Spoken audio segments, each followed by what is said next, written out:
So I have on the line someone who is a very dear friend of mine, and I like to call him the nicest person in politics. And it's easy to be nice in politics if you aren't any good. But if you're really good, it's hard to be nice. But John Pudner is a guy who's found the way to mix competence and politeness in just the perfect blend.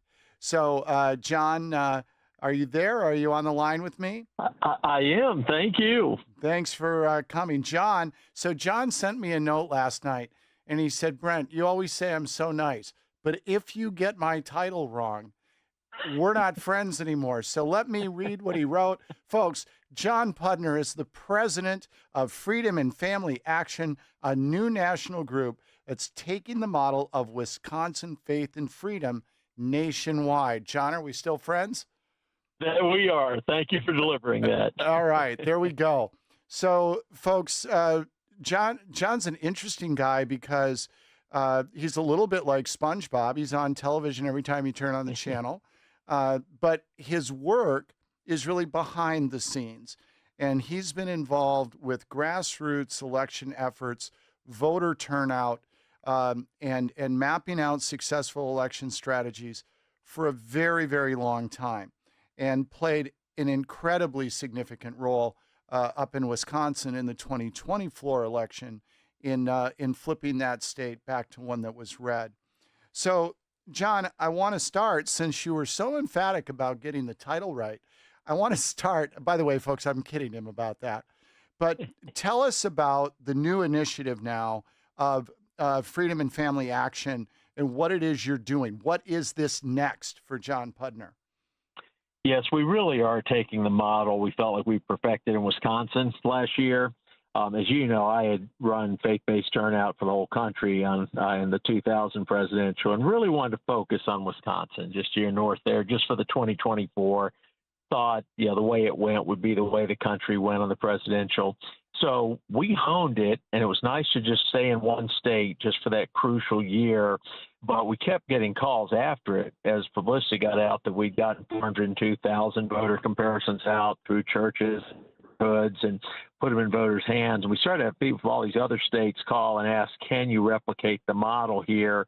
And I said, yes, but why don't we set up a separate group that's not, I don't think many Illini would like me coming down and say, hey, I'm here with the Wisconsin group trying to get information out. So Right. it's an extension, as Yeah, you said. they're funny like that, by the way. So continue. Yes.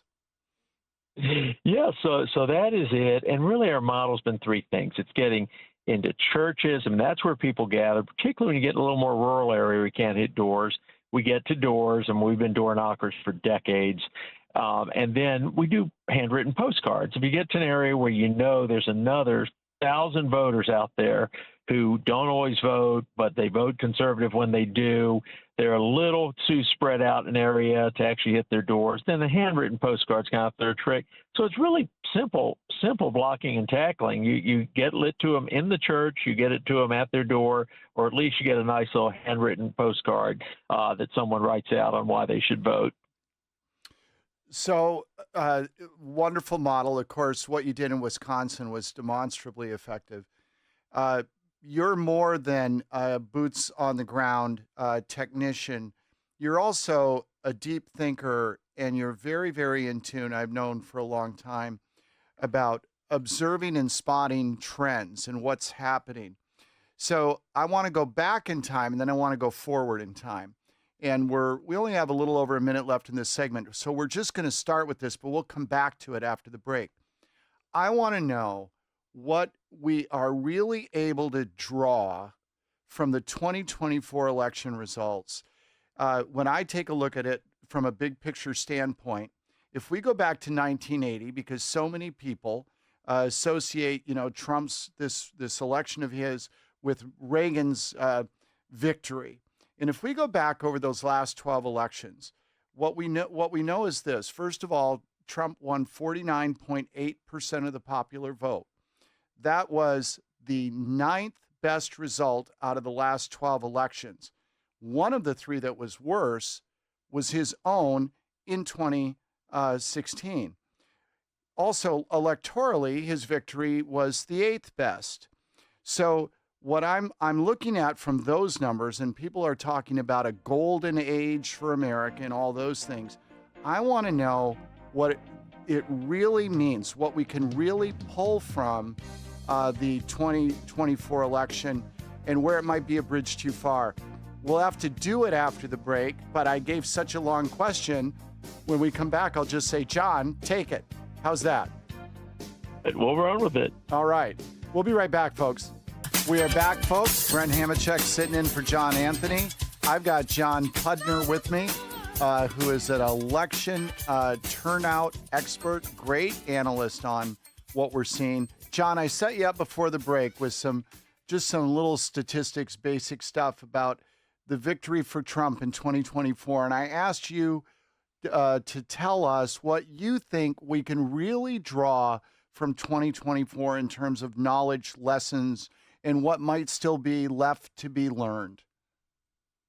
Yes, or it was a victory of common sense over voting out of a sense of guilt. I mean, I think that gets the core of all these issues. It was the rejection of the experts, so-called experts, who said, there really are, 100 genders or whatever. I mean, there's just that, well, no, that's not true. I don't think I believe that. Is that really true? I think it was just this awakening that I don't have to listen to this BS anymore. And I think that played out in so many ways. I mean, the left's theme was we're protecting democracy and talking about January 6th and everything. And, they're trying to imprison the nominee, to bankrupt him through the courts. I just think it became I've had enough. And then from there, you can go to specific issue. I mean, men and women's sports. Isn't it a problem that fentanyl is coming across the border along with all these illegal immigrants? I mean, you can go through the common sense issues then that were specific, but I think at the core, it's just over. You have to feel guilty if you don't vote the way we're telling you to vote. And by the way, we're trying to imprison your nominee. Did you see any shifts in any sort of block or demographic that you think was something that is an indication of a forward trend, or anything that any of those that might have just been sort of aberrational? Talk about what might be sustainable and buildable upon, and talk about what might just be an outlying data point or uncertain. Sure. I'll give you the one bad news one first. I think has to be a concern. A bad case would be Trump so motivated people that, say in Wisconsin, as an example, just your north here, since that was the closest state, 200,000 new, mainly rural voters got fired up about what was being done. A lot of good working class, everything else, but they were Trump-only voters. Or are they Trump-only voters? That's the concern. Are they going to continue to vote? And if I were put on my negative hat, I'd say, did we trade 150,000 kind of suburban voters who kind of said, this isn't my party anymore and I'm moving on for good? So a pessimistic scenario would be we kind of gained 200,000 for one election and gave up 150,000 long term. Now, I don't think that's what's happening long term, because I think it was such the shift that's lasting is among groups like parents of any kind. I mean, I don't want someone punching my daughter. She's in athletics. And, the left's response is, oh, there aren't that many cases of trans people. And, well, partly it's because we put a big fight to it. But there are women not competing at events in college conferences, because they've got guys on an opposing team for a conference tournament. I mean, there's so many tentacles to that. So I think just to really win the parents over, that's a long-term thing. And if you're a parent and you're worried about these trends and the things they've tried to get into the schools, even if you're in the 90% who send your child to a public school, you've got real concerns about what's being done. So I think that's one of several long-lasting. And overall, I'm optimistic, but I wanted to at least throw out the one negative I see. Right. Yeah. Looking at some of the data, it's fascinating to look a little bit deeper. I recall, and I haven't done this now for a few months, but taking the state of Michigan as an example, I know that there was extraordinarily high turnout in Michigan for this election. And of course, Trump won the state. When you start to thin slice the data, what you also see is, despite this large turnout statewide, in the southeastern corner, Detroit and South, they had much lower turnout. And so if that turnout had been greater, the state may not have gone that way, which comes back perhaps to the candidate who is running against Trump and just not being able to light a fire behind her. John, as you look ahead to the next upcoming election, just look at the midterms. I mean, they're just about here. What are you looking at that needs to be done in your field? What are you focusing on? Well, I do think what's happened, one reason we're focused on faith-based and churches and things is that used to be thought of as kind of the fringe of the Republican Party. You know, you'd say the religious right. I'm talking decades ago. And that's the group that we've got to hold. That's a group that was still a little bit, I'm not sure I like Trump's personality, but when I go through the issues, I know I'm with him. And so that's what's got to be lasting is the, hey, look, this is an agenda. This is an agenda that has to move. And, this can all go back. The victories we're having now can go back in 2 years. And just kind of that thought, because I think a lot of those, and don't get me wrong, they play evangelicals at Trump rallies, et cetera, but the ones I'm worried about are kind of your churchgoers. They're in some ways almost your mainstream. They're not establishment, but they really know they're conservative on issues. And can they be, post-Trump, get to the polls, vote conservative, et cetera? And, now they're great examples. Georgia, for example, set a record. I had to give kudos to my counterpart with Georgia, Faith and Freedom. And they had 92% of evangelicals in Georgia voted for Trump. We've never seen numbers like that for any conservative in any group. So that's there, but there's this lower percent that's regular churchgoers, and yet they've become almost a more crucial swing voter, I would say. So as we close in on this segment, John, stick around, and when we come back for the last 5 minutes here, I want to talk to you about faith and politics and activism. You manage it so brilliantly. I want to get your thoughts on what the secret sauce is. I'm with John Pudner, folks. I'm Brent Hamachek. We'll be right back. Welcome back, everybody. Brent Hamachek sitting in for John Anthony as we come to the close of hour 2. I've got John Pudner on the line with me, and John's been an election turnout activist and very successful for a very long time. So, John, I want to go right to a question. I have a real concern as I look at America today, and I look at this very active faith-based political movement. Nothing wrong with people of faith being involved in politics. Let me be clear. Don't light the phone boards up. But you can see moments where there can be a sort of zealousness to it that feels to me like crossing a line. It certainly feels like crossing a line that, let's perhaps say, that Jesus might not cross were he with us going door to door. You do this so perfectly. And what I want to know from you is, how does someone who is such a principled man of faith balance the faith with being politically active? You're the master. Light us all up and tell us. Well, I think you always have to be accomplishing good. It does get to the point, like, you can't be the philosopher who's always looking for a perfect solution, that, laws cannot enact every moral act. There's something between, hey, let everyone do whatever they want, and put some pillars in place to kind of guide people toward good decisions that don't hurt each other.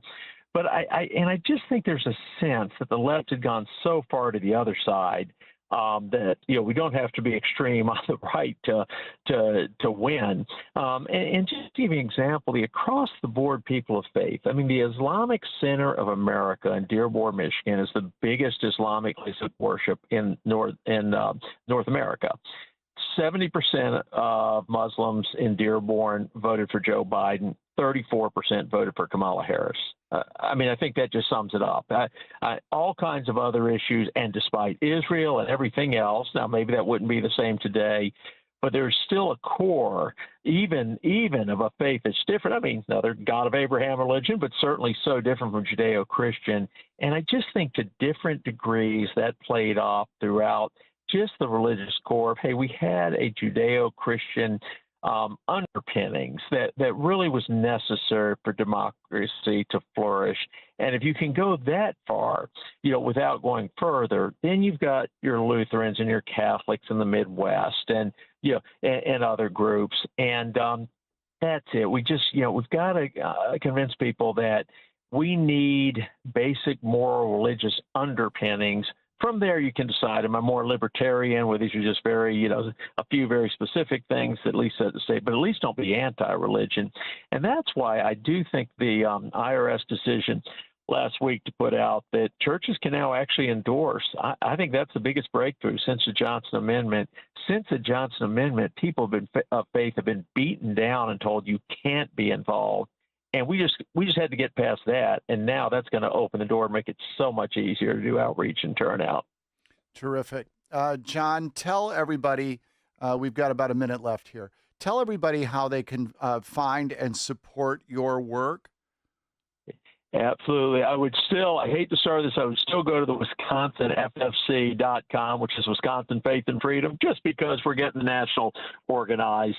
That'll really be launching officially next week publicly. But WisconsinFFC.com actually does have a lot of stories about what we're doing around the country. And certainly we'd love to get down there for events, have in the past.